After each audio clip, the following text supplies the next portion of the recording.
बिल्लाहि मिनश्शैतानिर्रजीम बिस्मिल्लाहिर्रहमानिर्रहीम वबिही नस्तईन वहुव खैरुन नासिरिन व मुईन। लाखों करोड़ों दुरूद व सलाम हो सय्यदुल अंबिया रहमतुल लिल आलमीन खातमुन नबिय्यीन मोहम्मद मुस्तफ़ा सल्लल्लाहु अलैहि व आलिहि वसल्लम पर, उनकी आल पाक पर, असहाबे मुंतजबीन पर। नाज़रीन कराम, प्रोग्राम ज़िक्र शहादत में आपका मेज़बान डॉक्टर सैयद मुज़फ़्फ़र हुसैन रिज़वी हाज़िर है। मेरी जानिब से आप तमाम मोहतरम नाज़रीन की खिदमत में अस्सलामु अलैकुम व रहमतुल्लाहि व बरकातुहू। अमीर हरम हैं, सफ़ीर करम हैं, बड़ा मोहतरम हैं, हमारा भरम हैं, नक़ीब अरब हैं, हबीब अजम हैं, जहाँ में नुमाया मोहम्मद तक़ी हैं। सबाहत का पेकर, इमामत का गोहर, विलायत का मरकज़, अली का है मज़हर। अता ही अता हैं, सखा ही सखा हैं, वो जवाद ज़ीशां मोहम्मद तक़ी है। नाज़रीन कराम, इमामत के चश्मो चराग नवे इमाम हज़रत इमाम मोहम्मद तक़ी अलैहिस्सलातु वस्सलाम की शहादत के इन्वान से आज का ये प्रोग्राम मुनक़िद किया जा रहा है। दीन इस्लाम की तरवीज तबलीग में ख़ातमुन नबिय्यीन के बाद सिलसिला इमामत में ये नवे इमाम हैं। जिस तरह इससे पहले आइम्मा तहार अलैहिस्सलातु वस्सलाम ने इस्लाम की तरवीज व तबलीग और इस्लाम के हकीकी चेहरे को दुनिया के सामने पेश करने के लिए जो ज़हमतें और मुश्किलात उठाईं, यहाँ तक कि किसी को तलवार के ज़रिए से तो किसी को जहर के ज़रिए से शहीद कर दिया। इमाम मोहम्मद तक़ी अलैहिस्सलातु वस्सलाम बहुत ही कम उम्री में कि आपके वालिद मोहतरम इमाम अली रज़ा अलैहिस्सलातु वस्सलाम की शहादत के बाद आपने इमामत के फ़राइज़ को अंजाम दिया। ज़ाहिरन तो ये कहा जाता था कि ये तो बच्चे हैं, लेकिन इस बात की तरफ मुतवज्जो नहीं है कि ये कौन सी शख्सियात हैं। ये वो ज़वात मुक़द्दसा हैं कि जो कसबी इल्म नहीं रखते बल्कि वहबी इल्म रखते हैं, यानी इल्म लदुन्नी के मालिक हैं। रसूल अकरम सल्लल्लाहु अलैहि वसल्लम ने जिस तरह अल्लाह की जानिब से जो इल्म लदुन्नी आपको अता हुआ था, वो सारा इल्म आपने अपनी ज़ुबान अक़दस के ज़रिए अमीर अल-मोमिनीन अली इब्न अबी तालिब में मुंतकिल फ़रमाया था। और ये सिलसिला इल्म का, जो इल्म लदुन्नी का सिलसिला चलता रहा, यहाँ तक कि इमाम मोहम्मद तक़ी अलैहिस्सलातु वस्सलाम का ज़माना आया। आप ज़ाहिरन बहुत छोटे हैं, बच्चे हैं, लेकिन यह है कि आपके अंदर वही कमाल है। शुजाअत में, सखावत में, शराफ़त में, जूद व सखा में आपकी कोई मिसाल नहीं है।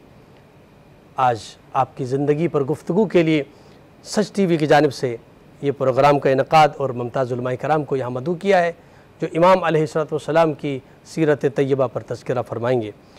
मैं मेहमानान गिरामी क़द्र का मुख्तसर सा तारुफ आपके सामने पेश कर रहा हूँ।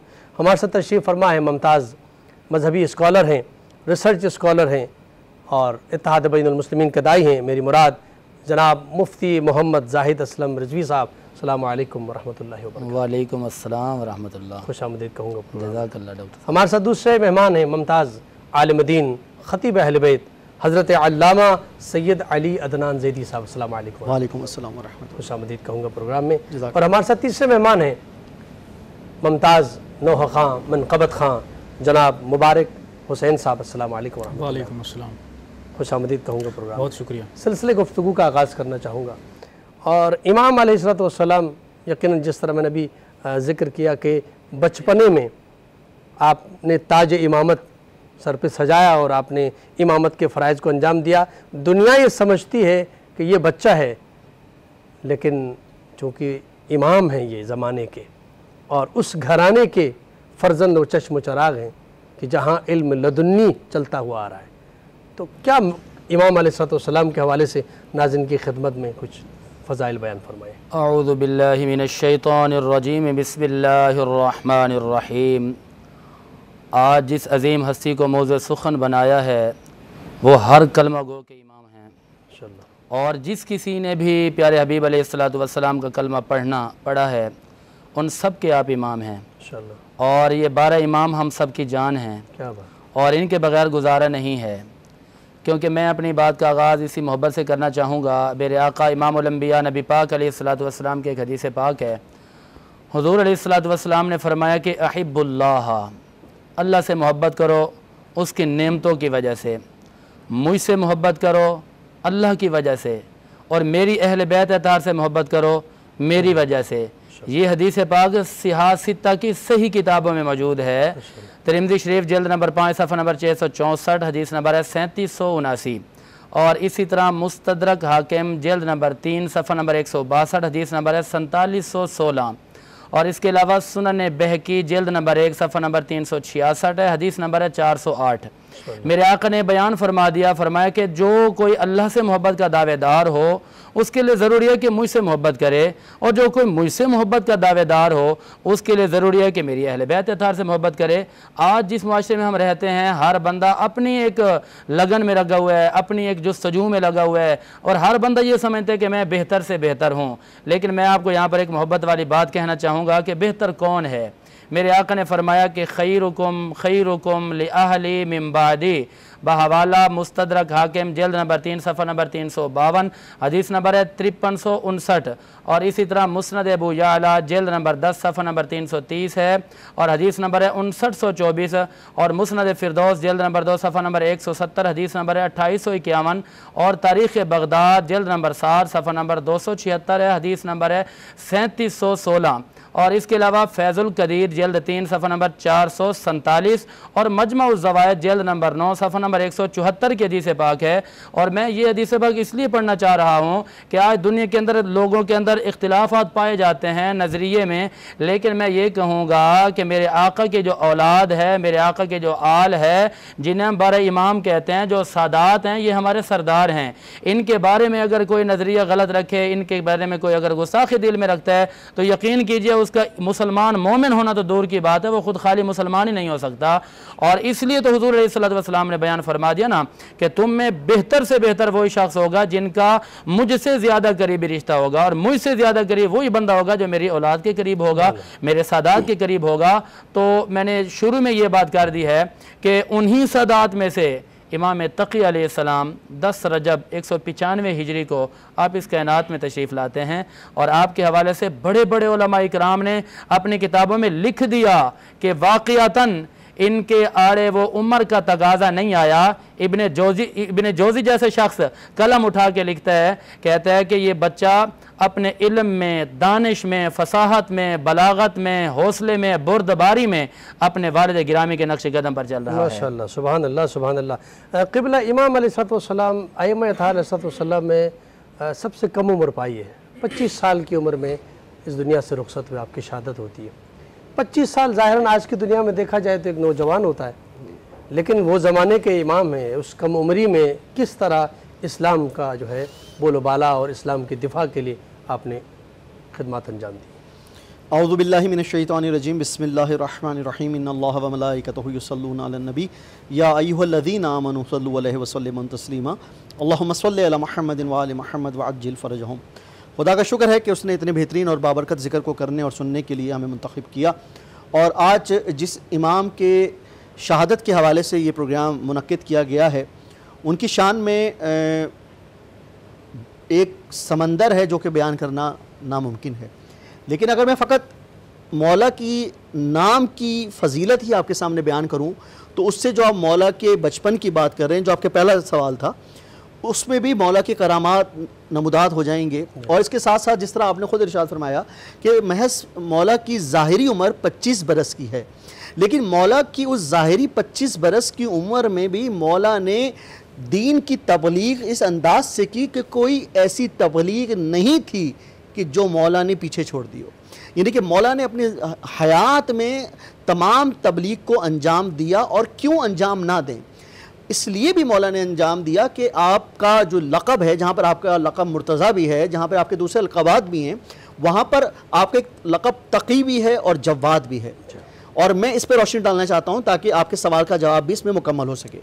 तकी ज़ाहिरी बात है तकवे से निकला है, और मौला का तकवा क्या है? आपने कहा किस तरह से दीन की इशाअत की, तो मौला का तकवा यह है कि उन्होंने पूरी कायनात को, पूरी दुनिया को उन्होंने खुदा के बारे में बताया, और ख़ुद खुदा की तमाम तर कही हुई बातों पर अमल किया, और उम्मत को बताया कि खुदा ने किस तरह से कलाम मजीद में और अहले बैत अलैहिस्सलातु वस्सलाम के ज़रिए दीन के बारे में बताया और दुनिया के बारे में बताया। और आपका जो एक लक़ब है जव्वाद, तो उसका मतलब क्या है, यहाँ पर हमें समझने की ज़रूरत है। देखिए, जव्वाद किसे कहते हैं? फ़र्क है गनी में और जव्वाद में। और वो फ़र्क क्या है? देखिए, गनी वो होता है कि जब जिससे मांगा जाए और वो अता करे। ज़ाहिरी तौर पे वो चाहे ज़्यादा अता कर दे, लेकिन वो गनी होता है। और गनी मैंने क्या कहा कि वो मांगने के बाद अता करता है। और जवाद किसे कहते हैं? जवाद उसे कहते हैं कि जो बिन मांगे अता कर दे। और जवाद उसे कहते हैं कि जब वो एक बार अता कर दे तो मांगने वाले को दोबारा मांगने की जरूरत पेश नहीं आती। तो ये अल्लाह ताला ने उनको ये कमाल दे दिया कि आपका लक़ब जवाद है। और जवाद इस अंदाज से है कि जो भी शख्स मौला तकी की बारगाह में आ रहा है, इमाम तकी अलैहिस्सलाम की बारगाह में आ रहा है, वो फ़कत हाजत तलब ना करे, वो मौला से इल्म भी मांगे, वो मौला से कुरान की तालीमात भी मांगे, वो मौला से अहले बैत अलैहिस्सलाम की मोहब्बत भी मांगे, और वो मौला से दीन की तरवीज और तबलीग के बारे में भी उनसे इल्म हासिल करने के लिए ख्वाहिशमंद रहे। और आपने कहा कि मौला ने किस अंदाज से तबलीग की, तो मैं मौला का वो जुमला यहाँ पर क्यों पेश ना करूँ कि एक मैदान में, एक बड़े बयाबान में, कि जहाँ पर हज़ारों लोगों का लश्कर मौजूद था, और वहाँ पर मौला को ये दावत दी गई कि आपने यहाँ पर लोगों के सवालात के जवाब को देना है। और एक किसी ने कहा कि या मौला तकी जवाद, आप ये सदा बुलंद करें कि मुझसे जो पूछना है वो पूछ लो। तो मौला ने कहा कि मैं बिल्कुल ये सदा बुलंद करूँगा। और उसके बाद मौला ने जब ये कहा कि मुझसे जो पूछना है पूछ लो, तारीख़ बयान करती है, बिहारुल अनवार में अल्लामा बाकर मजलिसी ये लिखते हैं कि 30,000 से ज़्यादा सवालात मौला से किए गए, और मौला ने उन 30,000 से ज़्यादा सवालात के जवाब को दिया। लेकिन मौला ने इसमें एक और मौजज़ा भी देखें कि मौला ने जो 30,000 सवालों के जवाब दिए, उसमें बहुत सारे ऐसे सवालात थे कि जो लब पर नहीं आते थे, और मौला ये कह देते थे कि तुम मुझसे ये सवाल करना चाहते हो। तो सलूनी का मौला ने दावा नहीं किया। अब आप ये मंजर भी देखें कि लक़ब मुर्तज़ा है, लेकिन सलूनी का मौला ने दावा नहीं किया। ये उन्होंने कहा कि जो मुझसे सवाल करना चाहते हो कर लो, लेकिन ये लफ्ज़ सलूनी मौला ने अपनी ज़बान से अदा नहीं किया। पूछने वालों ने पूछा कि मौला कि आपने इतने सवालों के जवाब दिए कि 3 दिन तक ये मजमा लगा रहा, 30,000 सवालों के आपने जवाब दिया, आपने सलूनी क्यों नहीं कहा?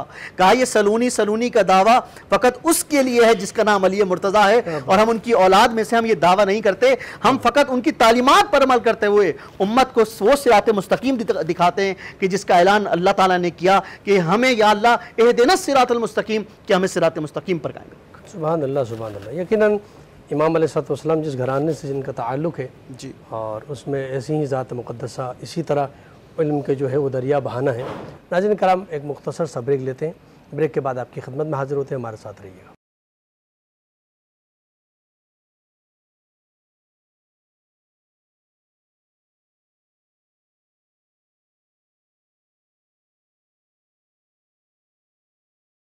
नाज़रीन कराम, एक बार फिर प्रोग्राम ज़िक्र शहादत में आपका खैर मकदम। गुफ्तगू जारी है हज़रत इमाम मोहम्मद तकी अलैहिस्सलाम की सीरत तय्यबा के इनवान से गुफ्तगू जारी। उलमाए कराम तशरीफ़ फरमा है और बेहतरीन अंदाज़ में इमाम अलैहिस्सलाम की सीरत पर गुफ्तगू फरमा रहे हैं। क़िबला, ब्रेक से पहले आपसे मैं सवाल आपकी खिदमत में रख रहा था कि इमाम अलैहिस्सलाम के बचपन के वाक़यात हैं, आपके फ़ज़ाइल व कमालात हैं। हमने पहले भी जिक्र किया कि बचपन तो हम चूँकि आम बच्चों के लिए कहते हैं, लेकिन आपका बचपना कैसा था? आपके बचपने को यूँ समझिए कि जिन्हें अल्लाह तबारक व तआला ने इस कदर फ़ज़ाइल और कमालात से नवाजा। याद रखिए कि अगर अल्लाह ताला किसी को नबी बनाना चाहता है तो उम्र की कोई हद नहीं है। नबी होता है, माँ की गोद में हो, पिंघोड़े में हो, और इमाम है, माँ की गोद में हो, बचपन में हो, या झूले में हो, या पिंघोड़े में हो। और आज हमने जिस हस्ती को मौजूद सुखन बनाया, इमाम तकी अलैहिस्सलाम, जिनका नाम ही अपने अंदर इतना बड़ा तारुफ समाये हुए है, मुर्तज़ा, जवाद, तकी, और इसके अलावा रज़ी, मुख्तार, बाबुल मुराद। और आपके वालिद गिरामी इमाम अली रज़ा अलैहिस्सलाम ने पहले बता दिया था कि मेरे जो लख्त जिगर हैं उनकी आमद होने वाली है। अपनी हमशीर मोहतरमा को फरमाया कि ऐ मेरी हमशीर मोहतरमा, मेरा जो बच्चा, मेरा जो लख्त जिगर इस कायनात में आ रहा है उसके लिए ज़रा देखभाल करना। किताब का नाम है मुंतहल अमाल, इसकी जल्द नंबर 1 सफ़ा नंबर 218 पे ये वाक़या मौजूद है। आपकी हमशीर मोहतरमा वो जो हकीमा खातून थी, आप फरमाती हैं कि जब मेरे भाई के यहाँ उस लख्त जिगर की आमद हुई ना, फरमाती हैं कि मैंने अपनी आँखों से वो मंजर देखा कि आपकी आमद के वक्त आपका जो हुजरा था, आपके इर्द गिर्द के जितना भी इलाका था, वो सारा नूर अला नूर बन गया था। और इससे भी बड़ी अजीम बात आगे की देखिए कि जब आप इस कायनात में आए, एलामुल हिदाया किताब का नाम है। इसके सफ़ा नंबर 28 पे ये बात मौजूद है। और जब इमाम का बचपना है और पहली मरतबा जब इस कायनात में आपने जो गुफ्तगू फरमाई तो फरमाते हैं अशहदु अल्ला इलाहा इल्लल्लाह व अशहदु अन्ना मुहम्मदर रसूलुल्लाह, कि मैं गवाही देता हूँ कि अल्लाह के सिवा किसी माबूद की कोई हैसियत ही नहीं है। और फिर फरमाया कि मैं ये भी गवाही देता हूँ कि मोहम्मद अल्लाह के रसूल हैं। इससे अगली अजीम बात यह है कि आपको विलादत से 3 दिन के बाद जब छींक आई ना तो आपने फरमाया अल्हम्दुलिल्लाह व सल्लल्लाहु अला मुहम्मदिन व आलि मुहम्मद। आपने फरमाया कि अल्लाह की तारीफ़ें हैं और दरूद व मोहम्मद और उनकी अहल बैत अतहार पर, उनकी औलाद पाक पर। पता ये चला कि जो बचपन में आकर अल्हम्दुलिल्लाह कह रहे हैं और आते ही गवाही दे रहे हैं, तो आपका गुफ्तगू करना, ये बताना इस बात की बड़ी कवी दलील है कि इमाम इमाम होता है, बचपन हो या 1 दिन के हों या 2 दिन के हों। और इससे अगली एक अजीम बात है कि आपकी जो फुफो मोहतरमा थी उन्होंने जाकर इमाम अली रज़ा अलैहिस्सलाम को ये सारे वाक़ियात बताए। और एलामुल हिदाया सफ़ा 28 पे ये बात मौजूद है कि भाई मैंने ये बड़ा अजीब मंजर देखे। आपने फरमाया कि आप अभी देखते जाना, आप इससे भी अजीम मंजर देखोगी, क्योंकि अल्लाह ने मुझे वो बेटा अता फरमाया है कि जो बोलता है तो कुरान के मुताबिक बोलता है, जो चलता है तो मोहम्मद के फरमान के मुताबिक चलता है। और जब आपके चलने की और बोलने की बात आती है ना तो मुझे एक ऐसे आलिम दीन की बात याद आ रही है कि जो ना इमामत को मानते थे ना विलायत को मानते थे, जिनका नाम इब्ने जौजी है। अल्लामा इब्ने जौजी ने तज़किरतुल ख़वास सफ़ा नंबर 358 पे ये बात लिखी है। फरमाते हैं कि अगर इनके कमालात को देखा जाए, फ़ज़ाइलात को देखा जाए, आप लिखते हैं कि जिस तरह इनके वालिद इमाम अली रज़ा अलैहिस्सलाम की सीरत थी, आप हूबहू अपने वालिद गिरामी के नक्शे कदम पर चलते हैं। और फिर यहाँ पर सवाई के मोहरी का सफ़ा नंबर 205 पे इब्न हजर हैसमी जैसा बंदा भी लिखने पर मजबूर हो गया। कहते हैं कि इल्म में, दानिश में, समझदारी में इस कदर मशहूर हो गए थे कि इलाके के असर के जो उस ज़माने के हम असर लोग थे ना, फरमाते हैं कि उन सब पर ये कम उम्र कम सीनी वाला बच्चा बरतरी रखता था। और फिर जब यहाँ पर बात आई तो मुझे एक नूरुल अब्सार की बात भी याद आ रही है। 161 पे ये बात लिखी हुई है कि आप जब बोलते थे ना तो लोगों पर एक हैबत तारी हो जाती थी और आप अपने कमालात के अंदर एक बुरहान थे, यानी उनका बोलना इस बात की बड़ी वाज़ेह दलील हुआ करता था कि ये जो बोल रहे हैं ये कोई आम नहीं है। इनके कमालात को देखकर वो मामून की बात भी याद आ जाती है। मामून ने भी इस बात के एतराफ़ किया। अल काफ़ी के अंदर ये बात मौजूद है, जिल्द नंबर 4 सफ़ा नंबर 54 पे ये बात मौजूद है। और काफ़ी के अंदर भी ये बात मौजूद है। अहले सुन्नत की कई किताबों में ये बात मौजूद है। और कश्फुल गुम्मा जिल्द नंबर 2 सफ़ा 350 पे ये बात मौजूद है। वो कहते हैं कि ये जिस ख़ानदान से ताल्लुक़ रखते हैं ना, इनके ख़ानदान के जो बचपना है, कम सिनी है, ये इनके कमालात में रुकावट नहीं बन सकती। और इनका वो ख़ानदान है कि पहला दिन होता है तो कलाम करके बता देते हैं कि हम मोहम्मद अरबी के अहले बैत अतहार में से। सुभान अल्लाह, सुभान अल्लाह, बहुत खूबसूरत बात की। और यकीनन इमाम अलैहिस्सलाम, इमाम रज़ा अलैहिस्सलाम को भी वही ताना दिया गया था जो रिसालत में आप सल्लल्लाहु अलैहि वसल्लम को ताना दिया गया कि नाउज़ुबिल्लाह कि आप अबतर हैं, आपकी कोई औलाद नहीं है और आगे जाकर के आपका दीन भी यहीं पे ख़त्म होगा, नाउज़ुबिल्लाह। इसी तरह इमाम रज़ा अलैहिस्सलाम को ज़माने के जो मुखालिफिन हैं वो यही कहते थे कि आपकी तो कोई औलाद नहीं है। लेकिन इमाम अलैहिस्सलाम ने लोगों से कहा कि देखो मेरा फ़र्ज़न आने वाला है, बेशक मेरा फ़र्ज़न आने वाला है। तो वो जो अबतर कहने वाले थे, कुरान ने पहले भी कहा था कि इन शानिया का हुआ अबतर, तुम अबतर रहोगे। और जिन्होंने ये दावा किया था वो अबतर रहे। आज उनका कोई नाम लेवा नहीं है, बेशक आज उनकी कोई नस्ल नज़र नहीं आ रही, लेकिन हर तरफ आप मोहम्मद अरबी सल्लल्लाहु अलैहि वसल्लम की नस्ल नज़र आती है। क़िबला ने जिस तरह बहुत खूबसूरत अंदाज़ में इमाम अलैहिस्सलाम के फ़ज़ाइल बयान फरमाए, अगर वो एक वाक़या बड़ा मशहूर मिलता है इमाम अलैहिस्सलाम के बचपने का कि मामून ने मदीने से इमाम को बुलाया, बुलवाया और बचपना है और इमाम को बुलाने के बाद मुलाकात ही नहीं कर रहा, देखा ही नहीं। जी जी जी, वो वाक़या अगर आप नाज़रीन की खिदमत में पेश कर। जी, मैं इससे पहले कि वो वाक़या पेश करूँ कि माशाल्लाह जिस बेहतरीन अंदाज से मुफ्ती साहब ने हज़रत इमाम तकी अलैहिस्सलातु वस्सलाम की फ़जीलत को बयान किया और यहाँ पर उन्होंने एक बड़ा खूबसूरत जुमला इरशाद फरमाया। उन्होंने कहा कि जब हज़रत इमाम तकी अलैहिस्सलातु वस्सलाम को 3 दिन के बाद छींक आई तो उन्होंने कहा अल्हम्दुलिल्लाहि रब्बिल आलमीन। तो मैं यहाँ पर हज़रत इमाम तकी अलैहिस्सलातु वस्सलाम की क्या शान है कि वो कुरान मजीद नाजिल होने के बाद अल्हम्दुलिल्लाह रब्बिल आलमीन कह रहे हैं। तो यहाँ पर मैं हज़रत अबू तालिब अलैहिस्सलाम की शान बयान करना चाहता हूँ कि जो कुरान मजीद नाजिल होने से पहले यानी कि इमाम तकी बाद में कह रहे हैं, और हज़रत अबू तालिब अलैहिस्सलाम कुरान मजीद नाजिल होने से पहले जब वो रसूल खुदा मोहम्मद मुस्तफ़ा सल्लल्लाहु अलैहि वसल्लम का अक़्द पढ़ा रहे हैं तो कह रहे हैं अल्हम्दुलिल्लाह रब्बिल आलमीन। तो जिस तरह से हज़रत इमाम तकी जवाद की इतनी अजीम शान है, तो इसी तरीके से हज़रत अबू तालिब अलैहिस्सलाम की शान क्या होगी। और जहाँ तक आपने मामून की बात की, तो मामून ने उस वक्त, अब आपने अपने प्रोग्राम में भी 2 से 3 दफ़ा इस बात का जिक्र किया कि इमाम का बचपना, और देखिए हमारे यहाँ तो इमाम जो है वो गहवारे में भी इमाम होता है, और अल्लाह ताला जिसको इमाम बनाता है वो गहवारे में भी इमाम होता है, और जिसकी रिसालत का ऐलान करना चाहता है वो 40 साल के बाद भी अल्लाह ताला रिसालत का ऐलान करता है। तो मामून को इमाम की फजीलत कब पता लगी? सवाल ये है कि इमाम का सन छोटा है, इमाम की उम्र मुबारक छोटी है, और जब मामून ने बुलाया और मामून मुलाकात नहीं करा, लेकिन एक मौके पर देखा, मामून ने क्या देखा कि एक बच्चा है कि जो एक जगह पर खड़ा हुआ बाकी बच्चों को खेलता हुआ देख रहा है। अब ये आप फजीलत का जुमला सुने कि उस वक्त वहाँ पर एक बच्चा मौजूद है कि जो खुद नहीं खेल रहा लेकिन बाकी बच्चों को खेलता हुआ देख रहे हैं। और बाद में मामून ने ये देखा कि जैसी सवारी उस जगह से गुजरी तो वो सारे बच्चे भाग गए, लेकिन वो बच्चा जो सब बच्चों को खेलता हुआ देख रहा था वो अपनी जगह पे मौजूद रहा। तो मामून को बड़ा हैरत हुई कि ये ऐसा कौन बच्चा है कि जो दूसरों को खेलता हुआ देख रहा है और ख़ुद नहीं खेल रहा, और जब सारे बच्चे भाग गए तो ये अपनी जगह पर मौजूद है। तो मामून ने उनको अपने करीब बुलाया और कहा कि तुम कौन हो कि तुम दूसरे बच्चों जैसे नहीं हो। तो उन्होंने बड़ा खूबसूरत जवाब दिया। उन्होंने कहा मैं दूसरों बच्चों जैसा इसलिए नहीं हूँ क्योंकि दूसरों के बच्चे खेल कूद में अपने आप को ज़ाया करते हैं ज़्यादातर, और हम वो हैं कि जो हम इल्म अहले बैत अलैहिस्सलाम दुनिया में तकसीम करते हैं। उसने सवाल किया कि जब मुझे देख के बाकी बच्चे भाग गए तो तुम क्यों ना भागे? तो क्या जवाब दिया मौला ने? मौला ने ये जवाब दिया कि बाकी बच्चों के लिए ये गलियाँ तंग हैं, हमारे लिए कोई रास्ता तंग नहीं है। और जब उसने पूछा कि आप कौन हैं, तो फिर मौला ने अपना तारुफ कराया कि मैं हज़रत इमाम तकी अलैहिस्सलाम हूँ। और जब उसने मौला को आजमाना चाहा तो वो शिकार करके आ रहा था। उसने जब मौला को आजमाना चाहा, मौला का सन बहुत छोटा है, अभी मौला बहुत छोटी उम्र है मौला की। उसने मौला को आजमाना चाहा तो मौला की करामत देखिए, उसने अपने हाथ में एक मछली को छुपाया और कहा कि आप ये बताएं कि ये मेरे हाथ में क्या है। तो उस वक्त मौला ने कहा, अब यहाँ पर मौला ने बराह रास्त ये नहीं कहा कि तुम्हारे हाथ में जो है वो मछली है, यहाँ पर भी मेरा मौला उस वक्त भी हमदे परवरदिगार बयान करता है। और क्या कहा मौला ने कि क्या शान है उस परवरदिगार की कि जो दरियाओं को पैदा करता है, और क्या शान है उस परवरदिगार की कि जो दरियाओं में मछलियों को पैदा करता है, और क्या शान है मेरे उस परवरदिगार की जो हमारा खालिक है कि वो तुम जैसे लोगों को जो जाहिरी तौर पर बादशाह हैं उनको शिकार का उनमें जज्बा पैदा करता है।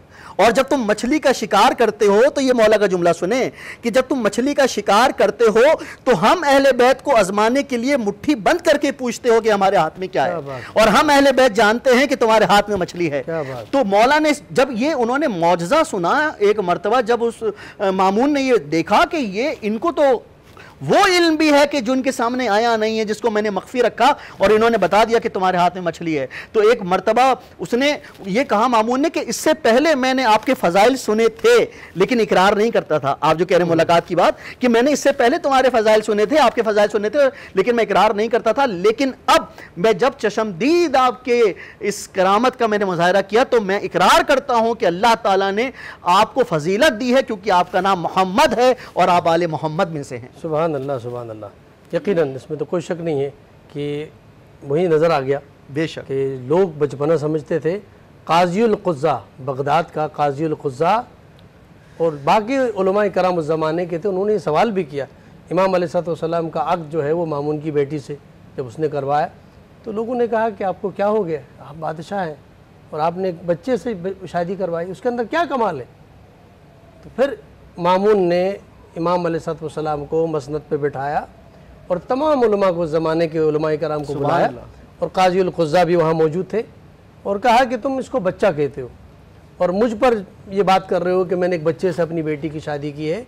अगर तुम इसको वाकई बच्चा समझते हो तो फिर तुम्हारे सामने ये बच्चा मौजूद है, पूछो इनसे सवाल। सुभान अल्लाह, क्या बेहतरीन। उस वक्त जो सवालात उनसे पूछे गए और सवालात के जो जवाबात थे, इमाम अलैहिस्सलाम ने जो पेश किए और जिस तरह दीन इस्लाम को, उसके हकीकी चेहरे को दुनिया के सामने पेश किया, उसमें बड़ा मसला उस ज़माने में भी। जी आप कुछ कहना चाहते हैं? जी, मैं इसमें ये बात कहना चाह रहा हूँ कि उस वक्त भी इमाम का सन छोटा है। मैं माजरत आपकी बात को मैं आगे लेके जाना चाहूँगा, क्योंकि मैं वाजिब समझता हूँ, क्योंकि जहाँ पर मौला की फजीलत आ रही है, तो उस काजी ने क्या सवाल किया था? सवाल ये किया था कि हालत एहराम में अगर कोई जानवर का शिकार करना चाहे, तो मौला ने कहा कि तेरा सवाल अधूरा है। उसने कहा मेरा सवाल तो मुकम्मल है। उसने कहा तुम्हारा सवाल अधूरा इसलिए है क्योंकि इस सवालात की 22 इकसाम है। क्या बात।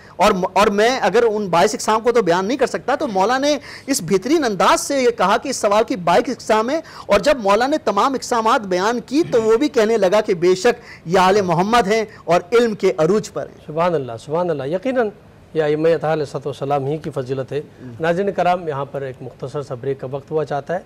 ब्रेक के बाद आपकी खिदमत में हाजिर होते हैं, हमारे साथ रहिएगा। कराम, एक बार फिर प्रोग्राम ज़िक्र शहादत में आपका खैर मकदम है। गुफ्तगू जारी है इमाम मोहम्मद तकी अलैहिस्सलाम की ज़िंदगी और उनकी सीरत के इरमान से। और ब्रेक से पहले जिस तरह क़िबला ने बयान फरमाया, इमाम अलैहिस्सलाम ने किस अंदाज़ में जवाबात दिए। इमाम अलैहिस्सलाम चूँकि दीन के मुहाफ़िज़ हैं, मुहाफ़िज़ इस्लाम हैं, आप मुहाफ़िज़ शरीयत मुहम्मदी हैं, इमाम ने इस्लाम का दिफा किया। इमाम अलैहिस्सलाम के कुछ फ़रामीन कि जो आज के माशरे के लिए उसमें दर्स है, नाज़रीन की सब बहुत ज़रूरी है डॉक्टर साहब। जहाँ हमने इतनी अजीम हस्तियों के दिन भी मनाते हैं, उनकी विलादत भी मनाते हैं, शहादत भी मनाते हैं, मेरा मुआशरे के लिए, ख़ासकर नौजवानों के लिए ये एक दर्स है, एक पैगाम है कि मैसेज समझें, और ये एक फ़र्ज़ है मेरा उन तक पहुँचाना और उनका इसको सुनकर अमल करना। देखिए कि ये वो अजीम शख्सियात हैं कि जिनका बोलना हमारे लिए मशअल राह है, और जिनकी सीरत हमारे लिए एक हिदायत गाह है, और जिनके फ़रमीन हमारे लिए एक हिदायत का, दर्स का दर्जा रखने वाले हैं। और देखिए कि आपके अगर फ़रमीन को देखना हो तो किताब का नाम कश्फुल गुम्मा, जिल्द 2 सफ़ा नंबर 350 और 349 पे ये बात मौजूद है। आपने 3 बातें इरशाद फरमाया कि मोमिन के अंदर 3 चीज़ों का होना ज़रूरी है, और 3 चीज़ें उसके अंदर होती हैं। नंबर 1 ये है कि वो जो हराम चीज़ें हैं उनसे वो गुरेज़ करेगा, वो बचेगा, और जो उसके लवाजिमात हैं, वाजिबात और फ़राइज़, उन पर हर हालत में वो कायम रहेगा। और तीसरे नंबर पे आपने ये फरमाया कि अल्लाह की जो इबादत है वो उससे कभी गाफिल नहीं होगा। और इसी कश्फुल गुम्मा जिल्द 2 सफ़ा 350 पे भी ये बात मौजूद है। आप फरमाते हैं कि अल्लाह तबारक व तआला का ख़ास बंदा वो होता है जिसके अंदर इखलास होता है। और फिर तफसीर इमाम हसन अस्करी सफ़ा नंबर 329 पे ये बात मौजूद है। फरमाया कि इखलास सबसे बेहतरीन और बड़ी इबादत है। और मुहद्दिस नूरी जिल्द 8 सफ़ा नंबर 351 पे लिखते हैं कि इमाम का एक फरमान ये भी है कि एक मोमिनीन को चाहिए कि शर पसंदों से बचें, मोमिनीन को चाहिए कि शैतान की शरारतों से बचें, मोमिनीन को चाहिए कि जो फसाद फैलाने वाले हैं उनसे बचें, और उन लोगों के पास बैठें जो अल्लाह वाले हैं। और यहाँ पर फिर एक ये भी एक मैसेज है कि आपको जो आपके वालिद गिरामी ने एक पैगाम दिया था ना, एक नसीहत की थी कि बेटा हमेशा सखावत करना, बेटा हमेशा लोगों को अता करते रहना, आपके दर पे कोई भी आ उसको खाली नहीं लौटाना। किताब का नाम है काफ़ी, जिल्द 4 सफ़ा 47 पे यह बात मौजूद है कि आप तो सोने और चांदी लेकर घूमा करते थे, और आपके पास कोई मंगता आता तो आप उसको सोना दे दिया करते थे, चांदी दे दिया करते थे। लोग हैरान होते थे। आप फरमाते थे कि हमारा वो घराना है कि हमारे पास आते हैं तो खालियत आते हैं, और हम जिन्हें अता फरमा देते हैं वो दीन की भी नेमतें ले जाते हैं और दुनिया की भी सारी नेमतें ले जाते हैं। और फिर उनके हवाले से ये बात भी है, कश्फुल गुम्मा जिल्द 3 सफ़ा 195 पे है कि आपके अंदर सब्र भी था, आपके अंदर सब्र का ये आलम था कि लोग मसाइब और अलामात और तकलीफ़ें पहुंचाया करते थे, आप उनको दरगुजर कर दिया करते थे। आप फरमाते मुझे मेरे वालिद ने ये दर्ज दिया है, और मुझे मोहम्मद अरबी ने ये दर्ज दिया है, और मुझे कुरान ने ये दर्ज दिया है, मुझे हदीस ने ये दर्ज दिया है। ये वो सैयदादे हैं, ये वो आले रसूल हैं। मैं इतना कहना चाहूँगा कि जिन्हें हम सैयद कहते हैं ना, सैयद का मतलब ये होता है कि वो आपका सरदार है। नौकरों के मालिक के आगे अगर बातें करे तो ना तो उसका ईमान माना जाएगा, ना उसका इस्लाम माना जाएगा। मेरा एक ही पैगाम है कि खुदारा जहां आपको सादात मिलते हैं, जो सैयदजादे हैं ना, उनकी निस्बत मोहम्मद अरबी से हो गई है। मैं ये पूछना चाहता हूँ कि जमजम का पानी आता है खड़े होकर पीते हैं, और यहाँ पाकिस्तान में रहकर पानी बैठ कर पीते हैं, तो जवाब ये आता है जी उसकी निस्बत तो वहाँ अजीम शहर से हो गई है। मैंने कहा कि पानी को तुम खड़े होकर इस्तिकबाल करते हो, जो मेरे आका की खुद औलाद है उनको क्यों नहीं एहतराम करते हो? तो लिहाजा सैयदजादे और सादात की कदर करना फ़र्ज़ है। जिन्होंने उनकी कदर की है, रसूलुल्लाह फरमाते हैं गोया उसने मेरी कदर की है। और जिन्होंने सदात को सताया, इन्नल्लज़ीना युज़ून अल्लाह व रसूला, ये बात मैं इसलिए कर रहा हूँ कि मेरे देखने में आते हैं वाक़यात, बहुत सारे लोग हैं जो सदात की मुखालफत में आते हैं। मैं उनको एक ही जुमला कहना चाहूँगा, अल्लाह जिन्हें बर्बाद करना चाहता है ना, उनको सदात, उनके दिल में सदात की मुखालफत डाल देता है। अल्लाह जिन्हें बर्बाद करना चाहता है उनके दिल में उलमा की नफरत डाल देता है, क्योंकि उलमा अंबिया के वारिस हैं और जो सदात है ये मेरे नबी की जान है, इसलिए इनसे प्यार करना फ़र्ज़ है। सुभान अल्लाह, सुभान अल्लाह। बहुत खूबसूरत। क़िबला इमाम अलैहिस्सलाम की ज़िंदगी से जिस तरह खूबसूरत अंदाज में इमाम के सब्र का तज़किरा फ़रमाया, इमाम के जूद सख़ा का तज़किरा फ़रमाया, और इसमें कोई शक नहीं कि हमारे माशरे के लिए इससे बड़ी क्या मिसाल हो सकती है कि आज हम अपने तरफ अगर कोई मुश्किल आती है तो हम दरगुजर नहीं करते, हम माफ़ नहीं करते, बल्कि हर वक्त ताक में रहते हैं कि कब मौका मिले हमने बदला लेना है। और वही इंसान खुदा की बारगाह में गिड़गिड़ा के कहता, परवरदिगारा मैंने बड़ी ख़ताएँ की, तुझे तेरी बारगाह में माफ़ी चाहता हूँ। तो अल्लाह भी अजब नहीं कि जवाब अल्लाह की तरफ से आए कि तू मेरे बंदों को तो माफ़ नहीं कर रहा, तो इस तलाश में रहता है कि कब मौका मिले मुझे बदला लेना है, और तू मेरी बारगाह में आके तू माफ़ी मांग रहा है। तो बेहतर यही है तुम्हारे लिए कि जाओ पहले मेरे बंदे को माफ़ करो, जब तू मेरे बंदों को माफ़ करेगा तो मैं तुझे माफ़ करूँगा। तो बेहतरीन दर्स है इमाम अलैहिस्सलाम की सीरत से कि आज हम छोटी छोटी बातों पर इख्तलाफात करके फिर अपने ख़ानदान में जितने अफराद हैं उनसे दूरी इख्तियार करते हैं। क़त्अ रहमी ये सबसे बड़ा गुनाह है। तो ये इसीलिए छोटी छोटी बातें होती हैं। अगर वाक़ई इमाम अलैहिस्सलाम के हम चाहने वाले हैं तो हमें हमारे अंदर दरगुज़र की वो खुसूसियत और फजीलत होनी चाहिए। क़िबला हम इमाम अलैहिस्सलाम के वाले से नाज़रीन की खिदमत में मैसेज, कोई पैगाम। इमाम की शहादत के मौके पर बस एक जुमला मैं हदिया करना चाहता हूँ कि जिस तरीके से इमाम को, क्योंकि शहादत के हवाले से प्रोग्राम है, कि इमाम को जिस तरीके से जहर दिया गया और मोतसिम ने कुछ रिवायात के मुताबिक नईमुल अबरार और इसके अलावा जो अल्लामा बाकर मजलिसी और नकूश इस्मत की रिवायत आपके सामने पेश कर रहा हूँ कि मौला को जब भी जहर, जिस तरह से भी जहर मिला, तो मौला को जहर पहली बात है दिया क्यों गया, क्योंकि मौला वहाँ पर भी हिदायत कर रहे थे। क्योंकि जब काजी ने ये एक चोर की हथेली काटने का हुक्म दिया और आपने उस वक्त जब और मौला से पूछा गया इस बारे में कि हमने चोर की हथेली काटने का हुक्म दिया, तो मौला ने कहा कि हथेली जो है वो जुज़े सजदा है और ये खुदा की दी हुई अमानत है, यानी कि सजदे में हथेली का इस्तेमाल होता है, इसलिए हथेली को ना काटा जाए, उंगलियों को काट दिया जाए। ये सबब बना मोतसिम की तरफ से कि, और जब उसको ये कहा गया काजी की तरफ से कि हमारे फ़ैसलों के ख़िलाफ़ इनका बोलना इस बात की अलामत है कि आपकी हाकमियत एक दिन ख़त्म हो जाएगी और इमामत उभर कर सामने आ जाएगी। और इसके बाद इस वाक़े के बाद, इस वाक़े के कुछ रिवायात में लिखा कि 3 दिन के बाद जो है वो मौला को जहर देकर शहीद कर दिया गया। लेकिन शायद लोग ये भूल गए कि कभी भी बादशाह, जो ज़ाहिरी बादशाह होता है, वो कभी भी ऊपर नहीं आ सकता, कभी हावी नहीं हो सकता। हमेशा इमामत ही जो है वो हर चीज़ पर हावी होती है नबूवत के बाद। और इसके साथ साथ आपने कहा कि मौला का पैगाम क्या है, तो मौला का एक पैगाम मैं आज अपने तमाम सुनने वालों को हदिया करना चाहता हूँ कि मौला ने खूबसूरत बात कही। मौला ने कहा अपने तमाम चाहने वालों से, और मौला ने कहा जो शख्स जिस मनसब पर भी है जो हमें चाहता है, और वो इस चीज़ पर यकीन रखे, यानी कि खुदा की ज़ात पर यकीन कामिल रखे। आजकल के दौर में कि जब हम लोग खुदा से माज़ल्ला नाउमीद हो जाते हैं, और जो आजकल हालात हैं कि बहुत से लोग खुदा से शिकायत करते हैं, लेकिन मेरे मौला इमाम तकी अलैहिस्सलाम का क्या पैगाम है। मौला कहते हैं कि अगर तुम्हें कोई उम्मीद रखनी है तो फ़कत खुदा से रखनी है। और मौला का दूसरा जुमला कि ये वो उम्मीद है जो तुम्हारे पास सबसे बड़ी दौलत है। और मौला ने कहा देखो दुनिया की दौलत तो तुम्हारे पास ख़त्म हो जाएगी, लेकिन जो उम्मीद तुम्हें खुदा से है ये वो दौलत है जो ज़िंदगी में कभी ख़त्म नहीं होगी। तो हमें इस पर अमल करते हुए, इमाम तकी जवाद अलैहिस्सलाम की इस बात पर अमल करते हुए खुदा से उम्मीद को लगाना है और ये कहना है कि या अल्लाह हमें कुरान को और अहले बैत अलैहिस्सलाम को समझने की और उनके मार्फत पर अमल करने की तौफीक अता फरमाए। सुभान अल्लाह, सुभान अल्लाह। यहाँ पर प्रोग्राम का वक्त चूँकि ख़त्म हुआ चाहता है और यकीनन गुफ्तगू बहुत इस मौजू पर हो सकती थी। मैं निहायत ममनून मशकूर हूँ अपने मेहमान गिरामी जनाब मुफ्ती मोहम्मद जाहिद असलम रिजवी साहब, अल्लामा सैयद अली अदनान जैदी साहब, जनाब मुबारक हुसैन नगरी साहब, आप तीनों का बहुत बहुत शुक्रिया कि आप तशरीफ़ लाए और इमाम अलैहिस्सलाम की ज़िंदगी पर गुफ्तगू फरमाई। नाज़रीन कराम, अपने मेज़बान डॉक्टर सैयद मुज़फ़्फ़र हुसैन रिजवी को इजाज़त दीजिए